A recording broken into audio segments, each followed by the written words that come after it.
अस्सलाम वालेकुम जनाब। जी वासलाम सर, कैसे हैं? अजहर साहब, यहाँ क्या हालात हैं, क्या रद्द अमल है इंतखाबी नताइज पर, किस तरह देखा जा रहा है इसको?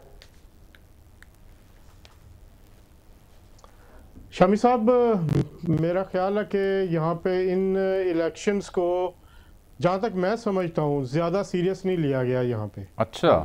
और मेरी जो मुलाकात पहले भी हुई और उसमें भी जब जिक्र हुआ ज़िमनी इंतखाबात के बारे में, तो कोई जोशो खरोश नज़र नहीं आया। जब इलेक्शन से पहले की भी बात है, 2-3 दिन पहले जब हुई थी, मरीम साहिबा भी थी, नवाज शरीफ साहब भी थे, तो वो कोशिश, वो हिकमत अमली मुझे यहाँ पे बिल्कुल नज़र नहीं आई। और मुझे जो लगता है तो क्यों नहीं, कि क्यों जो लंदन क्यों की वो क़यादत जोशो है, खरोश वो या इसको हिकमत अमली नजर नहीं आई? क्या वजह बनी उसकी? आपकी असेसमेंट क्या है? मेरी असेसमेंट ये है कि यहाँ की जो क़यादत है वो इसको इररेलेवेंट तस्वर कर रही थी। उनका ये ख्याल था कि इसके रिज़ल्ट जो भी आए वो मुस्तकबिल की हिकमत अमली पे असरअंदाज नहीं होंगे।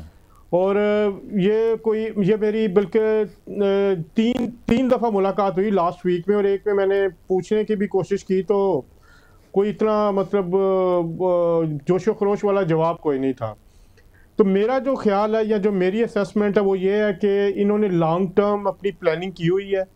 वो उस लॉन्ग टर्म पे खेल जो भी करना चाह रहे हैं वो कर रहे हैं। और सबसे अहम इस वक्त जो इनके सामने मुद्दा है इस वक्त, वो आर्मी चीफ की तैनाती है। इसी सिलसिले में जब इलेक्शन के बाद भी और जो मामलात, हमें कल भी बड़ा मसरूफ दिन था यहाँ पे, इसहाक डार साहब यहाँ पहुँच चुके हैं, आज भी वो यहाँ मौजूद हैं। कल मलिक अहमद खान साहब भी आए हुए थे, ओन चौधरी भी थे, परवेज़ रशीद साहब पहुँच गए हैं, वो भी कल ही आए हैं। तो एक जो मशवरे वाली कैफियत थी कल, वो कल यहाँ पे जो मशवरे होते रहे वो ज़्यादातर लॉन्ग टर्म था। और कल आपने देखा भी कि जो एलामिया भी आया, मेरी जो इतलात है कल अहम क़यादत की, जो आला क़यादत की है मुख्तलिफ़ पार्टियों की, उनकी भी आपस में बात हुई और एक जारहाना रवैया इन इलेक्शन के बावजूद वो जारी रखने पे इत्तफाक हुआ है। और आने वाले दिनों में ये जारहाना रवैया, अब मुझे जो लग रहा है कि जो कन्फ्रंटेशन की सियासत है वो मज़ीद बढ़ने जा रही है। लंदन से तो किसी किस्म की कोई फ्लेक्सिबिलिटी मुझे नज़र नहीं आ रही। नवाज शरीफ साहब वापस आएंगे, जल्द वापस आएंगे, या लंदन में ही बैठकर ये सारे मामलात देखेंगे? जी, इस वक्त जो सबसे बड़ा इशू ये है कि नवाज शरीफ साहब के खिलाफ जो मुकदमात हैं उसके हवाले से तैयारी की जा रही है। नवाज शरीफ साहब अब वापसी पे जेल जाने को बिल्कुल तैयार नहीं है। जो हिकमत अमली तैयार की जा रही है, जैसे इसहाक डार साहब यहाँ पे आए, उनको एक अदालत के ज़रिए जो रिलीफ मिला कि उनको बग़ैर ज़मानत के एक किस्म की वो आए हैं और उसके बाद उन्होंने अदालत से रुजू किया है। तो मुझे जो लग रहा है कि इसी तरह की हिकमत अमली बनाई जा रही है कि अदालत में, जी बिल्कुल, और इसमें यही होगा कि वो कि अदालत में पेश हो जाएं और उनको गिरफ्तार न किया जाए। जी बिल्कुल, इसी तरह की हिकमत अमली नजर आ रही है। मगर इस वक्त जो दो मुकदमात हैं की जाएगी नवाज शरीफ साहब के, वो तो जमानत पर है ना, उनमें कोई ऐसा मुकदमा तो नहीं है जिसमें वो जमानत पर रहा ना हो? जी बिल्कुल, एक क्योंकि उनको मेडिकल ग्राउंड पर बाहर जाने की इजाज़त भी मिली है, तो प्ली ये भी ली जा सकती है कि वो अपना इलाज मुकम्मल करवा के वापस आना चाह रहे हैं और उन्हें अदालत में पेश होने का मौका दिया जाए। उन्हें राहदारी ज़मानत 4, 5 या 10 दिन जितनी देर की भी मिले, वो इस्लामाबाद अगर लैंड करते हैं, इस्लामाबाद आते हैं, ये बताएं कि पार्टी की जो सदारत का मामला है उस बारे में भी कुछ आरा आई थी, क्या खबर है?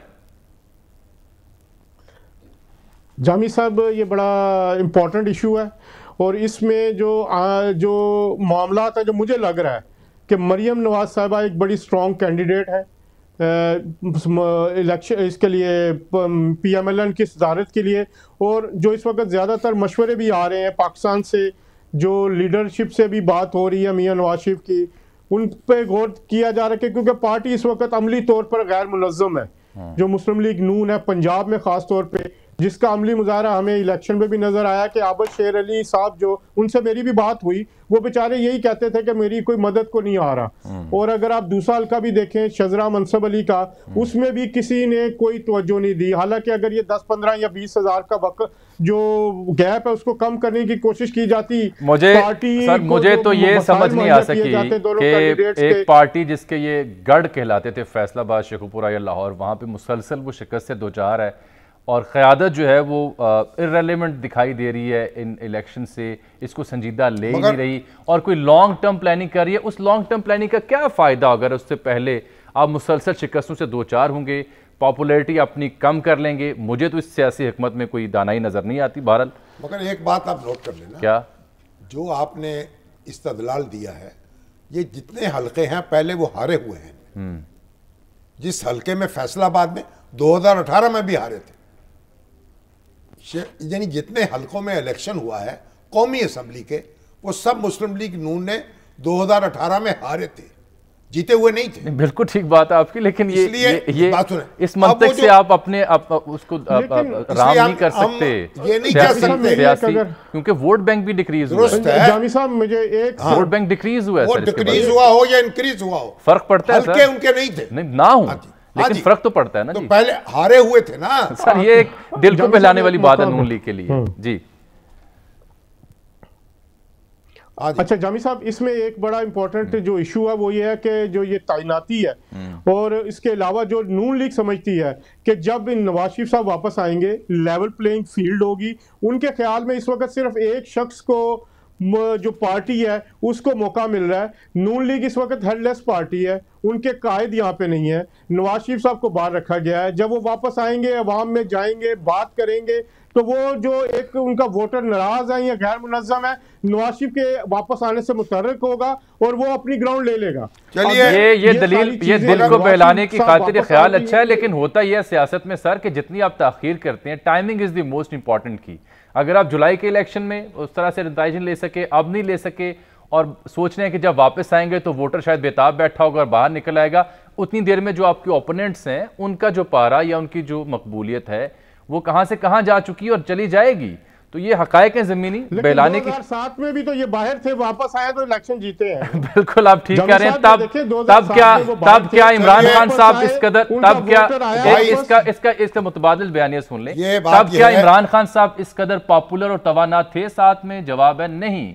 इस वक्त वो जिस हैसियत में, जिस बयानी के साथ महीने बाद वो अहल होते हैं, नाअहल होते हैं, ये भी देखने वाली बात होगी। अच्छा, इसमें एक और सुने, मलिक मोहम्मद अहमद खान साहब की जो लंदन मौजूदगी है ना सर, मेरे लिए तो ये सबसे अहम खबर, बड़ी अच्छी बात है। और इस खबर में ये खबरियत से भरपूर खबर है। देखिए, पहली बात ये है, आप एक बात समझ लें, और ओन चौधरी भी हैं। जी, ओन चौधरी भी पॉपुलैरिटी की नुमाइंदगी कर रहे हैं। वो पॉपुलैरिटी किसी की बांधी नहीं है, बिल्कुल नहीं। किसने आज एक पॉपुलर है, कल दूसरा पॉपुलर होगा।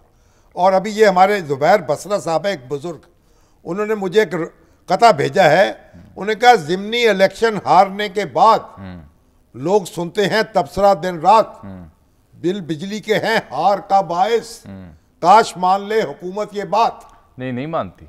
बात ये है, कहां से, अगर आप एक देख लेना, नहीं वो तो मानती है। देखें, मैं एक सिर्फ बात करूंगा शामी साहब, इस सारे मेस का करार नून लीग की यहाँ की क़यादत मिफ्ता इस्माइल को करार देती है। नहीं, वो मिफ्ता इस्माइल पे चीजें डाली गई हैं। उन्होंने कहा कि मिफ्ता इस्माइल ने बेचारों को तो अहमी कुर्बानी का बकरा बनाया गया जनाब, एज इफ के वो इंडिविजुअली कुछ कर रहे थे बगैर सरकार को। जामी साहब, कुर्बानी नहीं है। बात सुन ले, उन्होंने उनके यहाँ पे उन्होंने कहा हमें झूठे वादे किए गए। नहीं, एक बात सुन लेना, पंजाबी का मुहावरा है, डिग्गी खोते तो गुस्सा को मारते। वो बेचारे मिफ्ता इस्माइल का क्या लेना देना है? बात ये है, वो कुछ फैक्ट्स हैं। इतनी ज्यादा महंगाई, होशरुबा महंगाई है, जुमला सुनिएगा, होशरुबा महंगाई है, बिजली गैस का बहरान है, गैस मिलनी नहीं है, किसान एहतजाज कर रहा है। जो बड़े शहरों में जहां नून लीग के गढ़ थे वहां से वोटर मायूस हुआ पड़ा है। क़यादत आ भी जाए तो उसे देख के उनकी बिजली या गैस या पेट्रोलियम कीमतें कम नहीं होंगी। इन मसलों को हल करना पड़ेगा, रिलीफ देनी पड़ेगी। यही मसले जो थे इमरान खान साहब को उन्होंने अनपॉपुलर किया था और यही मसले इनके पीछे हैं। वो चढ़ गए और अब देखें ना डॉलर को ब्रेक लगी, कैसी बातें की गई। इसाक डार साहब आए और डॉलर रुक गया, हिम्मत नहीं डॉलर को आगे बढ़ने की। मुसलसल 3-4 रोज से डॉलर को फिर ऊपर चला गया। पैसे ऊपर जा रहा है। चंद पैसे नहीं सर, अब तो 236 में आज ओपन बैंक में चला गया। मार्केट में ना, बैंक में तो ऐसा मिल ही रहा ना, ये बहरान नहीं है। तो आपने खरीदने की कोशिश नहीं, मैंने क्यों खरीदना, मैंने तो खबर पे नजर रखनी। बात करें ना, हमें इतना हाहाकार करने की। ओहो सर, बताना तो फर्ज है ना। ओहो नहीं, को बताना फर्ज है, हकीकत बतानी फर्ज है। बुनियादी बात यह है कि आप एक बात नोट कर लें, 1 साल के दौरान किसकी पॉपुलैरिटी बढ़ी है, किसकी घटी है। नौशहरा में पीटीआई हारी थी, ज़िमनी इंतखाब, बल्दियाती इंतखाब का पहला मरला हारी थी। तो शुक्रिया अदा करें पीडीएम का। फिर उन्होंने अपनी सफेद दुरुस्त की और उसके बाद वो दूसरा मरहला जीत गए। बिल्कुल जीते। ये वार्निंग है, ये कोई हरफे आखिर नहीं आ गया। सियासत में तो हरफे आखिर होते ही नहीं, आप ही बताते हैं। आप ही बताते हैं नहीं हरफे आखिर कोई नहीं होता। हजारों वोटर उनके मौजूद हैं, कॉन्स्टिट्यूएंसी मौजूद है। बना दिया गया तो नून लीग में बहुत फर्क पड़ेगा। चलिए अब आप ऐसा करें, चीजों का सर उनको कहें सीरियसली। तो मरियम फिर वापस आ रही है, चाहे वो भी कोई तवील जो भी करना है ना, जो भी करना है नहीं जल्दी कर ले, आ जाएंगे सर। देखे कुछ कर लो नौजवानों, उठती जवानियां हैं, खेतों को दे लो पानी के बह रही है गंगा। क्या पदर साहब को कह रहे हैं? हाँ जी, साहब कुछ कर लो, चले जो करना है। अजहर साहब बहुत शुक्रिया आपके वक्त तक। कुछ कहना चाहते तो मुख्तसर कह लें, वक्त खत्म होने वाला है। पानी वाफर नहीं छोड़े, नहीं इनकी पानी वाफर, मौसम अच्छा। क्या है जमीन, क्या दरखेस्त, जिसने अपना खेत न सेंचा वो कैसा दहकान। बिल्कुल ठीक। अजहर साहब मुख्तसर आप अपनी वाइंड अप करें गुफ्तगू, फिर आपको शुक्रिया अदा करते हैं। मुख्तसर ये है कि सबसे अहम इशू इस वक्त जो यहाँ की क़यादत के मुताबिक है, अगली तैनाती है। अगली तैनाती के मामला जो भी सेटल हो जाए, उसके बाद गेम डिफरेंट होगा। बहुत शुक्रिया जनाब, परेशान हो, सीनियर मोस्ट को बनाएं और ये मामला या फिर मशवरा कर लें आपस में, ये एक अच्छी बात है।